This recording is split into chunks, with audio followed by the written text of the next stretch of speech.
The Lord appeared to Solomon in a dream and said, "Ask what you would like me to give you." Solomon replied, "Lord, my God, you have made your servant king in succession to David my father. But I'm a very young man, unskilled in leadership. Your servant finds himself in the midst of his people of yours that you have chosen, a people so many its numbers cannot be counted or reckoned. Give your servant a heart to understand how to discern between good and evil. For who could govern this people of yours that is so great?" It pleased the Lord that Solomon should have asked for this. "Since you have asked for this," the Lord said, "and not asked for long life for yourself or riches, or the lives of your enemies, but have asked for a discerning judgment for yourself, here and now I do what you ask.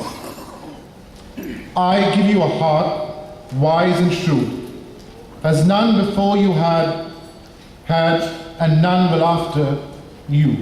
This is the word of the Lord.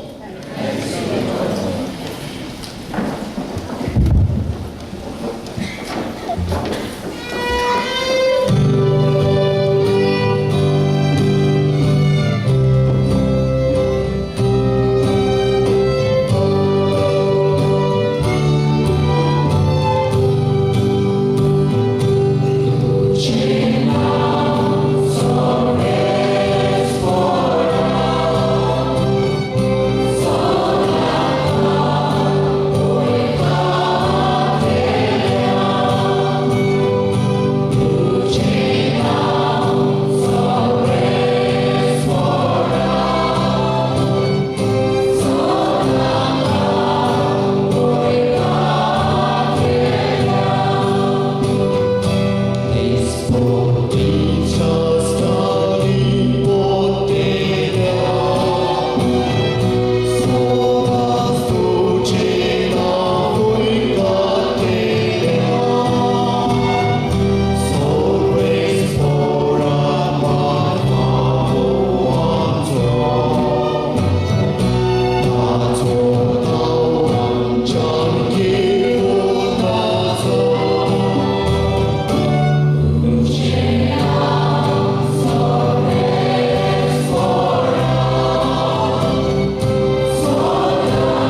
The second reading from the letter of St. Paul to the Romans.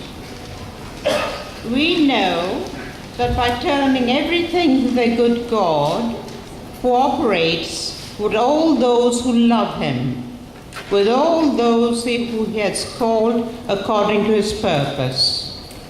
They are the ones he chose specially long ago and intended to become true images of his Son, so that his Son might be the eldest of many brothers. He called those he intended for this. Those he called, he justified, and with those he justified, he shared glory. The word of the Lord. Thanks be to God.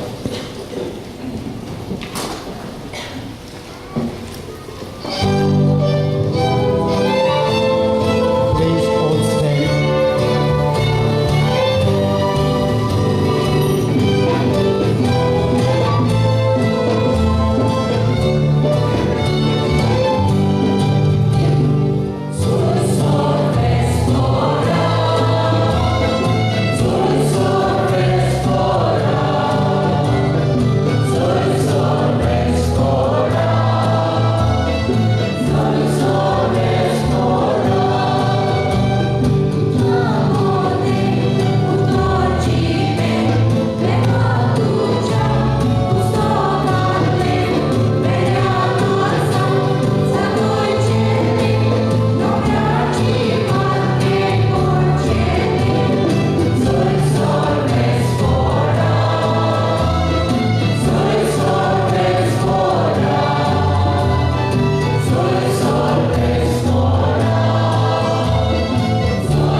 The Lord be with you. And also with you. A reading from the Holy Gospel according to St. Matthew. Glory to you, Lord.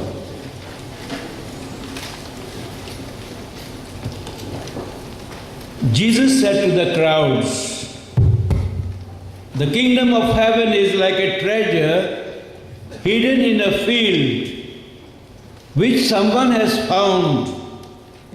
He hides it again, goes off happy, sells everything he owns and buys the field. Again, the kingdom of heaven is like a merchant looking for fine pearls. When he finds one of great value, he goes and sells everything he owns and buys it.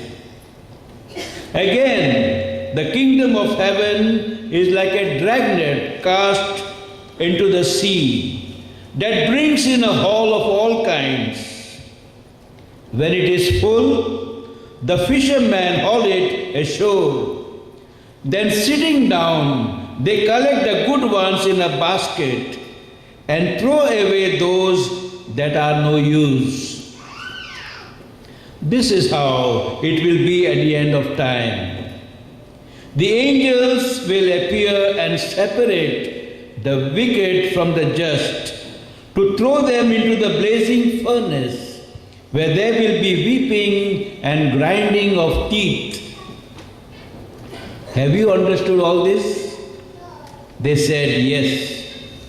And he said to them, "Well then, every scribe who becomes a disciple of the kingdom of heaven is like a householder who brings out from his storeroom things both new and old." This is the gospel of the Lord. Praise to you, Lord Jesus Christ.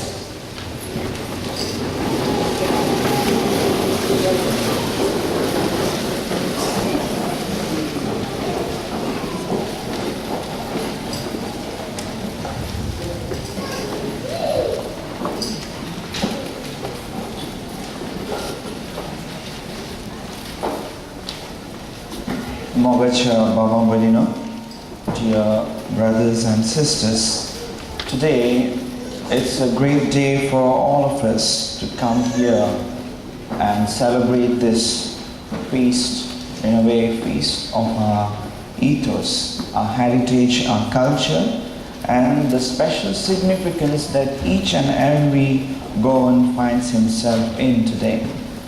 And by a quirk of history, Goans have found themselves living in the UK now for almost 50 years or so.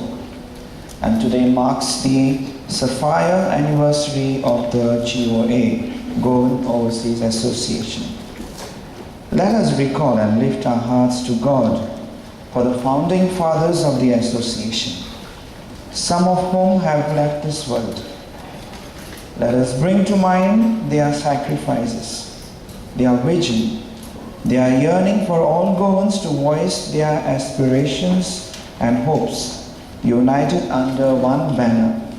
Their desire to channelize this voice by providing an effective forum to empower the new migrant community in the new land. As we acknowledge their magnanimity, their generosity, and the nobility of their hearts and minds have made this day possible.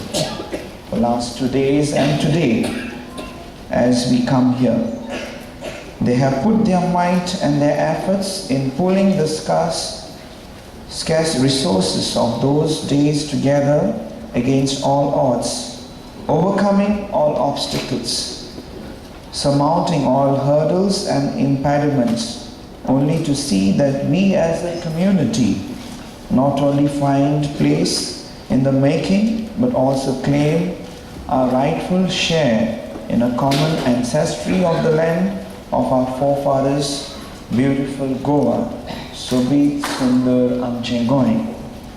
As we are in this special land, we also miss our beloved land, those palm trees, those beautiful fields, our homes, our families, our near and dear ones, those special and golden sands. Sogle amche Sobit Sundur Goin, Sudunai Samia Pordesan Asal. But Amcha Mog and Amcha Usko is Amcha Usko Sadats, Amcha Mindesa Gasa. And Turiastana, Amcho Aicho Des, Ami Amcho Kelolasa. So that region is fully alive and kicking, and it is a testimony of the hard work and sincere efforts of those who followed their steps to carry this mission forward. You have consolidated and buttressed the legacy that you have inherited so richly that today the Goan community rejoices in your leadership for your undying love for the Goan cause. My compliments to you all, the President, the board members, his advisors and the team involved in organizing this festival successfully and keeping the flame of Goan dream burning. And for that we all need to applaud them today, isn't it?